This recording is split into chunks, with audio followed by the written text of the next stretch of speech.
ती पिशवी ठेवून द्या. काय करते तेव्हा अन्न त्यांची पिशवी होती त्यातून उचलून घेऊन आली मी. ही पानं आहेत. ही बघा पानं कुठली आहेत. ह्याला बोलतात अडूळसा. ह्याचा खोकल्यावरती जालिम औषध आहे हा. ह्याच्याने खोकला 100% बरा व्हायलाच पाहिजे. हा चहा घेऊ तू नको आधी चहा घेऊ दे. औषधच पिऊ दे आधी त्याला. आता काही जातो तुम्ही आता नाही आता नंतर. कुठे जाणार आता कुठं ते निघाले की जाऊ. म्हणजे आज सकाळी जा ना. सकाळी कुठं परत मग धावपळ होईल. ती रत्नागिरी जायचं आहे ना सकाळी. मग गाडी आहे ना स्वतःची रत्नागिरी. गाडी आणलेली आहे गाडी. सोनं काम निघालं तर येते सोना घेऊन. काम निघालं तर येते सोनाला घेऊन मी.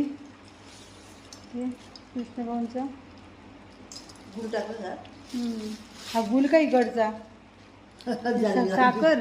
साखरची हं? ते गुळ यातला गुळ नाही देत. हां भाऊंच्याकडे पाठवून देते मी. असं वाटलं. तर तुम्ही येणारच ना त्याच्याला पाठवून. कुठं आहे कधी येणार अवकाश आहे महिनाभर कुठे येणार तोपर्यंत तुम्हाला चाय तिकडेच भेटणार आहे. हां रोज आता आल्यावरती चाय तुम्हाला तिकडेच भेटणार आहे. तो काय नाही मला बोलायचं ते करून घालते.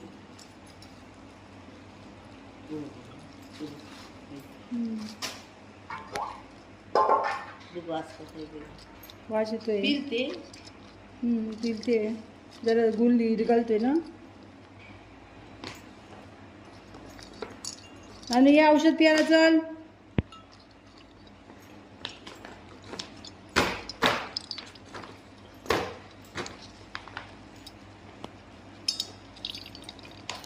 एवढंच पी. भरपूर झालं बा. मला चालते उपासाला.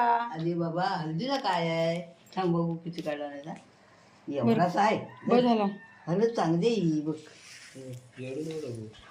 अरे हल्दीला काय नाही बाबू हल्दी पातळ होतो पण छातीला लावायचं ना. काय अडूळचा रस छातीला लावतात. तुला काय म्हणता आम्ही त्याची गरम करायचं आणि छातीला ते गोवा ववा नाही ती बघ आणि उलटी झाली तर होते. ना झाली तर हं, जा. सीताफळ बाहेर निघेल. हा, जा.